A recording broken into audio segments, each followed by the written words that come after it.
Taking you to some breaking news now, and the ABC has withdrawn two Four Corners programs, Meth Highway and Cocaine Nation, by sacked reporter Mahmoud Fazal due to concerns about accuracy. Hello, welcome to Media Watch. I'm Linton Besser. And tonight, the ABC in damage control again. After last week, it pulled down 2 episodes of its flagship program, Four Corners, and announcing both had been placed under formal independent investigation. ABC investigates how Four Corners stories by sacked ex-bikie reporter were allowed on air. At the heart of the controversy, bikie-turned-journalist Mahmoud Fazal, who reported one of the episodes, Cocaine Nation, in 2023. How much coke is on that plate and how much is it worth? And the second, Meth Highway, the following year, in which Fazal travelled to Southeast Asia to trace the drugs supply chain. We're about to cross the border into Myanmar. Both programs heavily reliant on showcasing Fazal's deep connections to Australia's criminal underbelly. I was a member of an outlaw motorcycle club. It allows me to forge relationships with people who are also involved in that world, and they trust me with their stories. Drug traffickers granted anonymity, their real faces hidden behind masks in the 2023 program.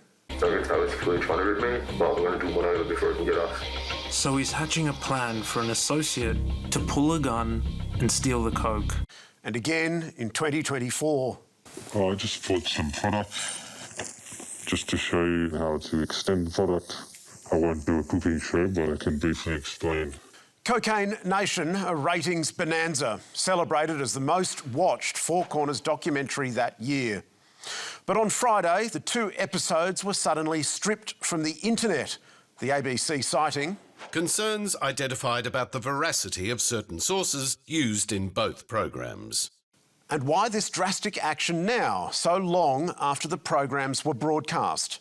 The answer to this question is in part explained by a steadily growing anxiety inside the ABC from Mahmoud Fazal's very first appearance on Four Corners in 2022, driven by a drip feed of reports about its unorthodox journalist and what staff felt was a defensiveness from management in response, as this Searching magazine feature, authored by Sally Neighbour, herself a former executive producer of Four Corners, revealed on Friday. Fazal's information was hard to fact-check. He seemed overly friendly with the gangsters he was reporting on. Former staff say that when they raised these concerns with management, they were brushed off. Not so easily brushed off, however, the Sydney Morning Herald, which reported in 2024 that Fazal had been passing on menacing messages from an organised crime gang to the producer behind Friendly Geordies, a YouTube channel. Fazal denying he'd engaged in unlawful conduct. And how did the ABC respond? Mahmoud Fazal does extremely challenging, impactful and important public interest journalism. The ABC stands by his reporting. To the horror of some on staff, Four Corners itself published a statement too, saying, Mahmoud is an award-winning, ethical and fact-based reporter of the highest standard. The entire team rejects any suggestion to the contrary. And when that Friendly Geordies producer tried to raise his concerns with the ABC directly, he was told to go to the police. His lawyer telling The Monthly, I was astounded the ABC didn't do anything. They didn't even blink. Then, in October last year, Fazal's career finally imploded, having told the ABC he was doing an unpaid side hustle podcast, which was in fact a money spinner bankrolled by an unlicensed offshore casino. And after a falling out, his partner in the venture, an ex-criminal named Ryan Nemenko, told The World, I agreed with Fazal from the very fucking beginning that we don't work unless we are paid. But I didn't realise how serious he was with only accepting cash payments. Fazal claimed at the time he didn't personally benefit, but we at Media Watch then published the text messages he had sent Nemenko, which cast doubt on that denial and suggested Fazal had deliberately misled the ABC. Finally, the reporter was placed under formal investigation by the broadcaster. But the evidence we broadcast that night that Fazal had indeed deceived his managers sent a chill down the spines of those at Four Corners who'd worked most closely with him. Some had failed to raise past problems, and others began openly comparing notes. The programme's executive producer, Matthew Carney, had previously asked a member of staff to make inquiries into Fazal, and days after the Media Watch episode, in an email, that journalist and one other brought Carney claims that Ben Aitken, at least an acquaintance, but potentially a friend of Fazal, who appeared in Cocaine Nation as a former addict and dealer who had turned the corner. Morally dealing drugs is wrong. I've seen it affect people's lives.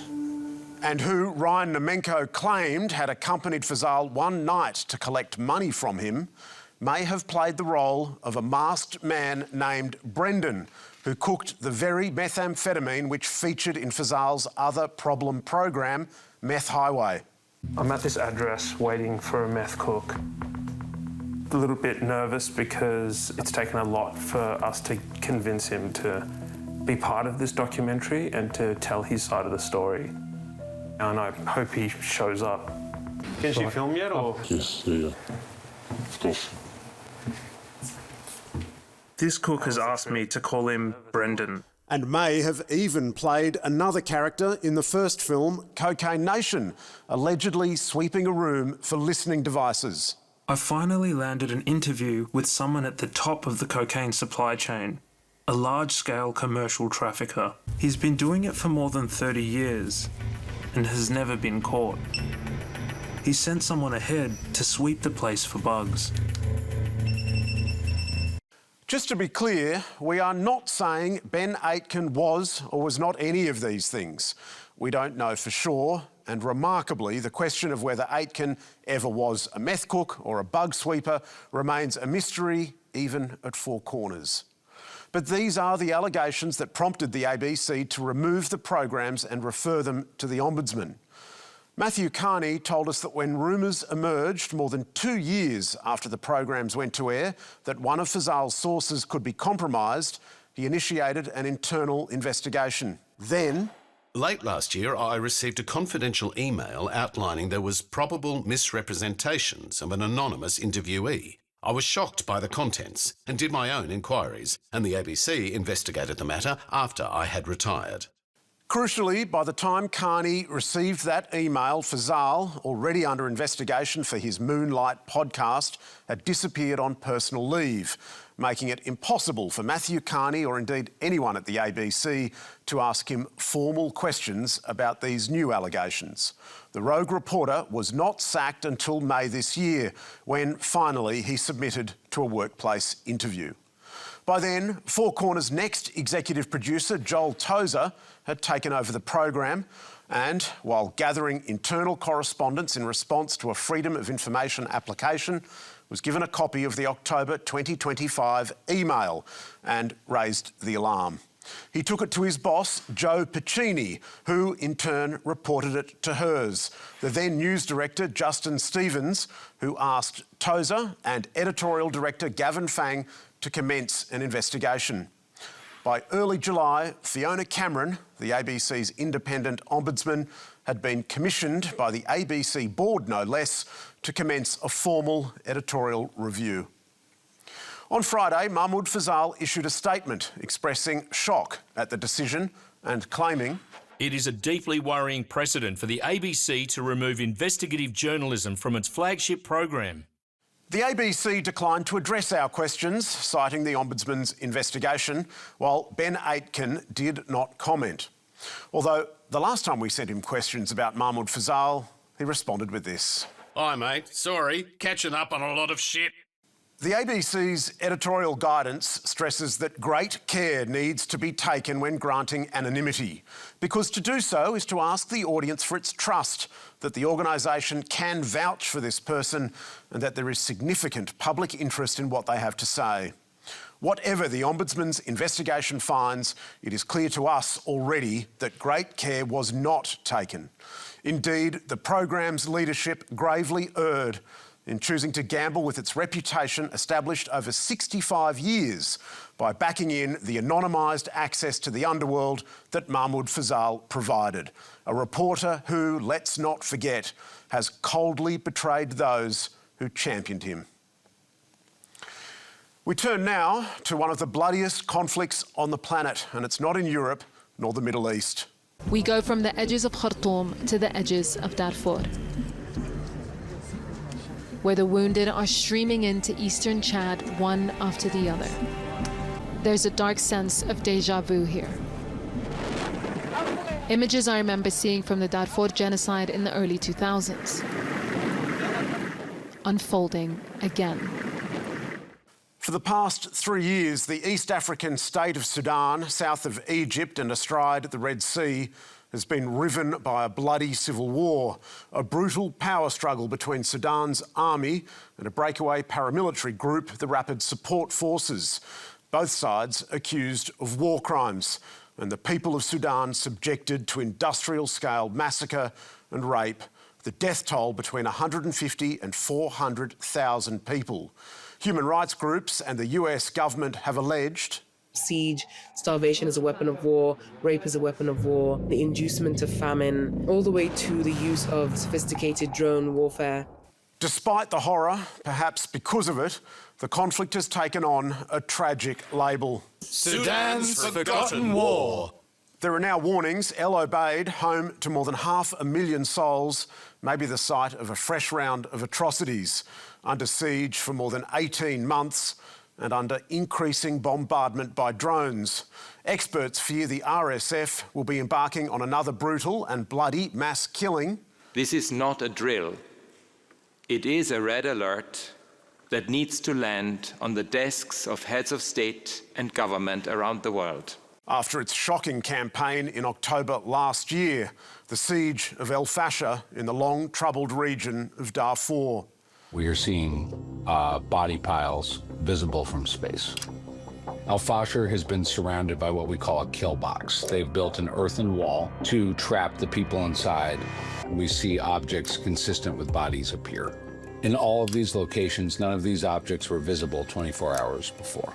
The slaughter making headlines around the world, including here in Australia. Bloodied sands of massacre seen from space. But as best we can see, there was little coverage of this massacre on much of Australia's main commercial television networks. Nine did report an early artillery strike on El Fasher and on 2 occasions reported on the massacre's aftermath and insists it extensively covers global affairs.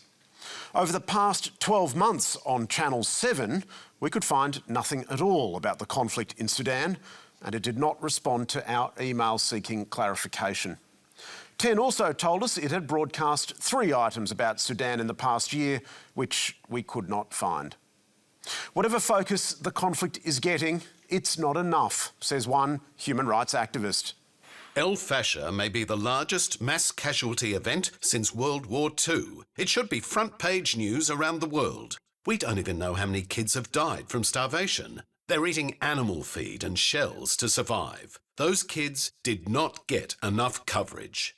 This drift of interest in Sudan, surely in part why the New York Times penned this plea for action 2 weeks ago. There are many reasons that Sudan's war is often overlooked. Sudan does not fit into larger global political debates. Africa too often is ignored. Racial and economic double standards. Efforts to bring peace can seem pointless. None of these explanations are acceptable. It's a sad fact the commercial media, so crippled by revenue losses, has simply decided it can no longer afford to devote the resources to the story of Sudan that audiences need it to. A case study, if there's ever been one, in what happens when the world looks away. And now to the real problem being caused by electric vehicles. Forget range anxiety and the hip pocket pain of insurance premiums, because these fandangled machines are creating a far more serious health hazard. Hidden danger, the toxic EV threat that could be landing right on your balcony. Electric vehicles might be freeing us from the evils of crude oil, but as 9 News in Brisbane explained last week, While electric vehicles are expected to reduce exhaust emissions, new research from the University of Queensland shows they may be contributing to a different type of pollution in dust collected from Brisbane residential balconies. And where did this alarming news originate from? Cue the mighty Courier Mail.